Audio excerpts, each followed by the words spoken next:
Okay, let me get my bearing. Okay, so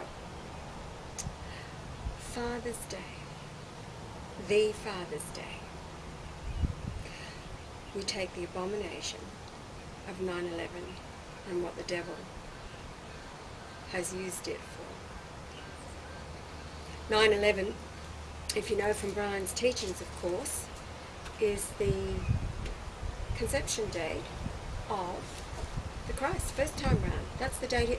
That's why those towers were brought down on that day. You see, everything that has been constructed in this world that we live in has been constructed with the purpose and a plan, knowing the knowledge that has been removed from the populations. So all of this information that is in the pyramid, all of these dates, all wars, all atrocities, 9/11, it was all planned deliberately.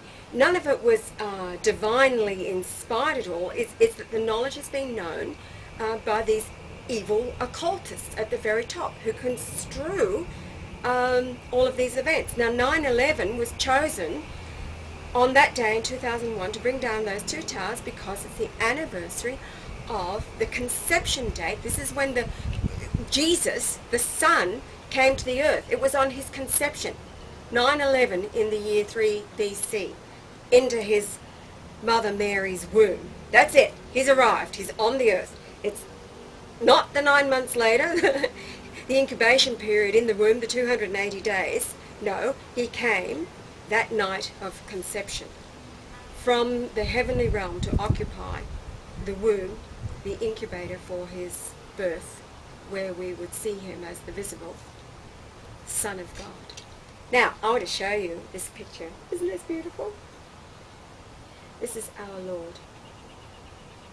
This is Brian, Leonard Golightly Marshall. This is Jesus Christ. This is what the Christ child looked like. They're probably 888 days old. We were just discussing how old he actually was here, and he wasn't. He thinks he's about 888 days old. Now, this is what the Christ child looked like. You know, all those pictures all around the world on cards and things and paintings and drawings. This is what he looked like. It's the same body. This is what Jesus looked like first time around, and this is him. This is the Christ. Okay, so 9/11 is a really important date for evil activity, but we're going to turn it around. We're going to make the day of remembrance of the living God Father's Day, because he's the Father this time. We're going to turn it into, look, a lot of people talk about shape-shifting, the demons and reptilians and all that bullshit, out there about shape-shifting. Well, we can shift, literally, the course of the planet. That's what we're talking about. We'll shift the quantum and we'll shift the course of the planet. We can do it on that one day. All minds that are participating around the planet, thinking and speaking nothing else but the name of Yahweh, the name that the Jews removed from the Bible for that very reason, because they understand how much power is in the name of Yahweh. It's the highest resonation in the universe. New Age people and the like who practice meditation, and they use Om, that sound, as the vibratory sound in the universe, because it how does it go, hon? You were speaking about Main Padme Yes, right, got that. Okay, but Om Yahweh is the name that is most powerful and has the highest resonation. So can you imagine? I mean, even if it's only 144,000 people in the 6 billion, the ones that are awake up to him being here, that are speaking your name all that day, if they say nothing else but Yahweh, Yahweh, Yahweh, wouldn't that slay the enemy? Would that not slay the enemy in the spiritual realm where these battles are fought? Would they not fall down dead? Literally, they have to move out. They have to go. They can't stand the sound of the name in the first place, because it's that resonation. You see, the enemy resonates at a much lower vibratory level. That's why they're called low life. Evil is low life, because they resonate down here. Somebody who's filled with love, because love is the highest resonation, they're up. And when they walk into a room, the atmosphere of the room changes, and it begins to come up and resonate highly. And people start to fly around with their thoughts and creativity and their responses toward each other. But low life brings somebody down, drains another person of energy. Evil will always drain another person who might be resonating if they let it. So that's why it's really important to stay away and literally separate yourself from somebody who has that effect on you, because it's manifesting itself in the spiritual realm, which of course affects our physical body.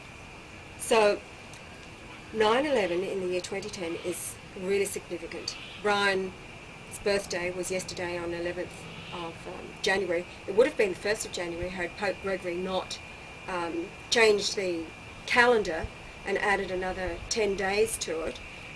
It would have, and it was designed to be 1111, lining up with Isaiah 11:1. I was just going to read to you this is why I had the photograph out here, because this is the child, the son that was given to us, with the government of God upon his shoulders. So, and the conception date this time round was the 6th of April, the 96th day of the year, which lines up, of course, with Isaiah 9, verse 6, which talks about the child that's given to us. I'll just read it to you. For unto us a child is born. This is the child. This was the child that came, that Isaiah saw as he was prophesying. Unto us a son is given, and the government will be upon his shoulder, and his name will be called Wonderful Counselor, Mighty God, Everlasting Father, Prince of Peace.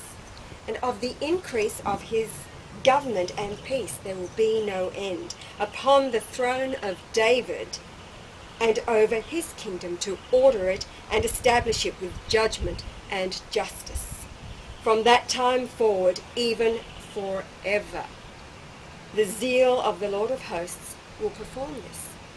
Well, it's been Brian's zeal as the Lord of hosts in this incarnation for these 66 years now that will bring it about. He hasn't given up. He's been crucified continuously, but he hasn't given up. It's his zeal. He couldn't give up. We'd be dead meat if he had given up. Totally. If he hadn't gone to the cross, we wouldn't be here now. If I hadn't conceived at the cross as Martha, none of us would be here now. It would have been all over then. And he could have quite easily pulled the plug then, because things were so evil, except that I had conceived.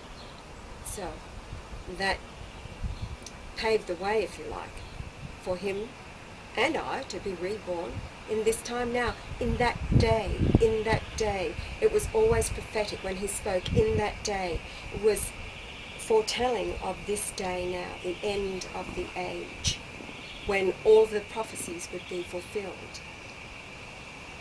Now, getting back to 9/11 in the year 2010, Brian, of course, will be 66.666666 years old on that date. Now, that's a really, really significant number, because we know that 0.666666 is the gravitational center point when you're calculating the area of the pyramid, for example, or a triangle, or any spherical, in any shape, triangular shape or cube, whatever, not a cube, but you know what I mean.